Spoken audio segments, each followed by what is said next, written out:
If I can have your attention, we'll continue on with today's media availability with Joey Logano, driver of the number 22 Shell Pennzoil Ford. Questions for Joey, raise your hand. We'll start with Randy and work our way around. Excuse me. Hang on. Randy Kovitz, Kansas City Star. Let me see that hairline. You're talking about the pressure of these playoffs. People losing their hair. You've been seeing more hair. You must be in the playoffs a lot. I'm a veteran. Yeah. So you were in here 14, here 15 in the same spot, needing to win. Can you draw from that? And just what's your mindset right now in the same spot again? Yeah, it's yeah, of course we can. We've been in this spot quite a few times. Whether it's and I say this during the playoffs, at some point, no matter what, during these playoffs, you will be in a do-or-die moment. If you have even the most smooth 9 races you can have and you get the championship 4, well, guess what? When you go to Miami, it's do or die, right? You got to win or you're out. So you're always going to be put in these situations, and I feel like as a team, we're pretty strong in these situations. So I feel confident, feel good about this week, felt prepared, and I feel like this is a good racetrack for us. In the past, we've won a couple times here, and after Vegas, we had a really, really fast car there, a car that's capable of winning for sure. So this is a similar racetrack to that now, with just the 550 package the way it is. So I feel good about that, and it's still going to be a crazy race. It's still going to be very intense on restarts. I think everyone, if you guys rewatch the race from the spring here, this is maybe one of the best races of the year now here in Kansas, and these restarts are just insane, where everybody goes and tries to make passes, and that curved front straightaway. So it's going to be crazy for sure out there. So you got to make sure you can control your what you can control. The restarts, and make sure you don't get no damage, things like that. And then outside of that, just do your job, and we'll be just fine. Go to Nate and then to Steve. Nate Ryan, NBC Sports. I got a couple, Joey. The first, the problems you and Ryan had at Dover, and then it looked like Brad had some sort of mechanical thing. Any concern about this rash of mechanical stuff going on at Penske, or is it just kind of fluky? I think it's kind of freaky things. I'm not too concerned about it. Honestly, it's something that I really can't control as a driver. We should make sure everything's fine, and different things. It was 2 different things at Dover, but I think everything's, I hope, fixed. Say it is. So it should be fine.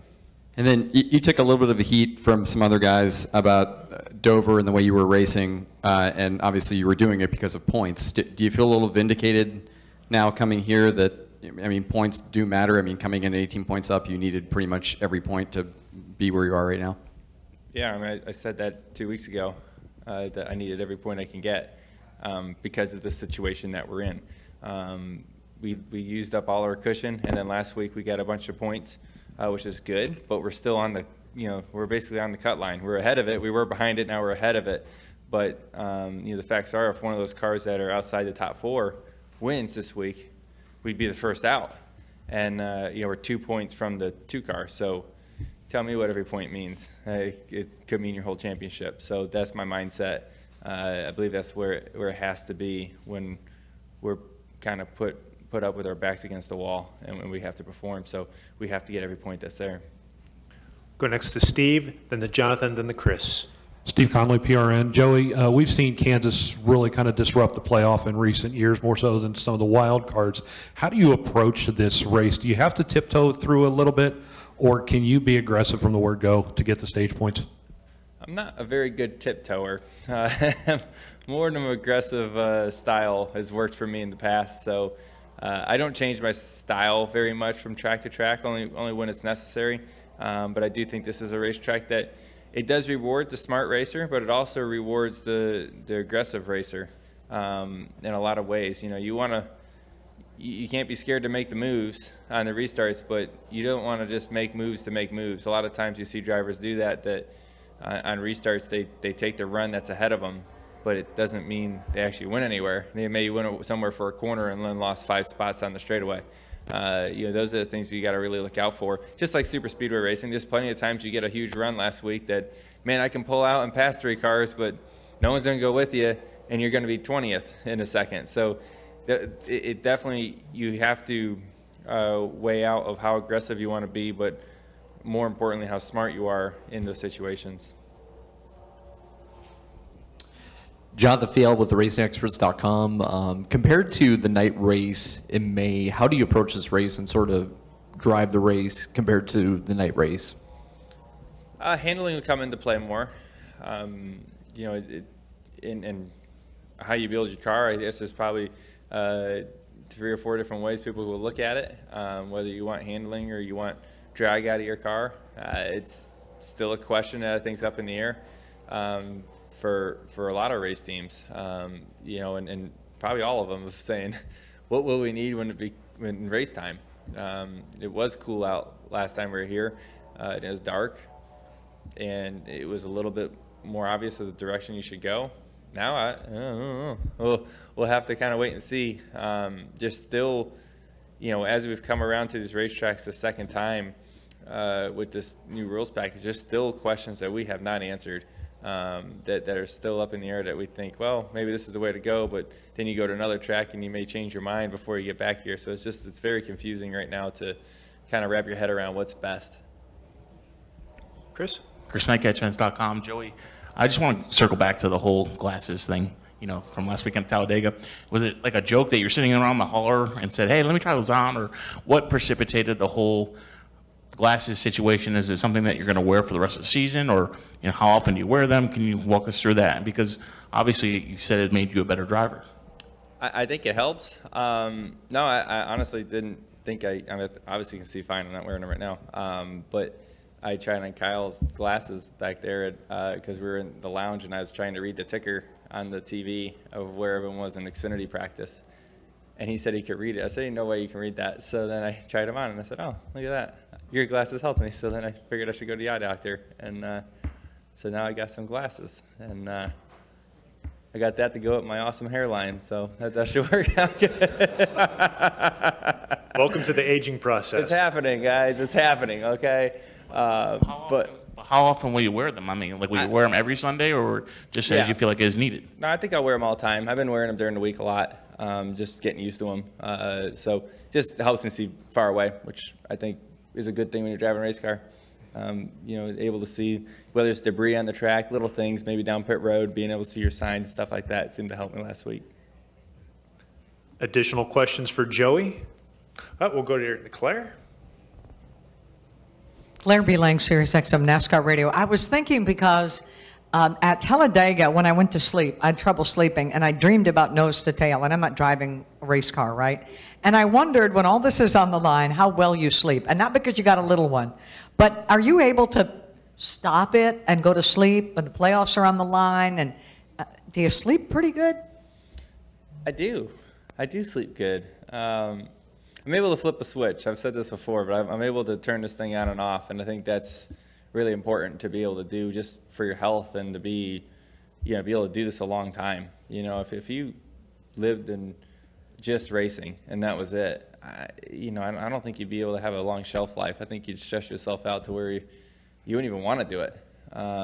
So I think it's important to have that work-life balance. Even though I don't really consider this a job, the coolest job ever, but it's still a job, and you got to be able to balance that back and forth. So a lot of times when I get home, I'm able to just shut off and spend time with my family and try to be the best dad and husband I can possibly be, and that helps me go to sleep at night. We'll go to Tyler, then we'll go to Nick. Joey, I know that when you won here before, it was under a different rules package, but can you still take away things from when you've won here that can translate some notes over from previous experiences here in that sense when you've done well? Of course, certain things, yes, not everything, maybe a third of it or less. But I do think when we brought this new rules package, it changes everything. The way I have to drive the car, what I need to look for, the way we set our cars up, the way the strategy works out in these races. It does change a little bit of everything, but it's still, any way you look at it, it's still Kansas. It's still a great track, and there's still where the bumps are, or the lines that you can run, things like that are there. It's just not a whole bunch transfers over, but there's still a good portion does. It's worth still looking back.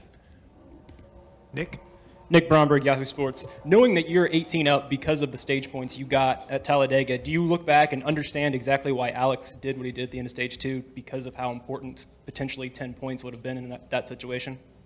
Who? I'm sorry. Alex, in the block, him moving up to block at the end of stage 2 there. Yeah, I mean, it's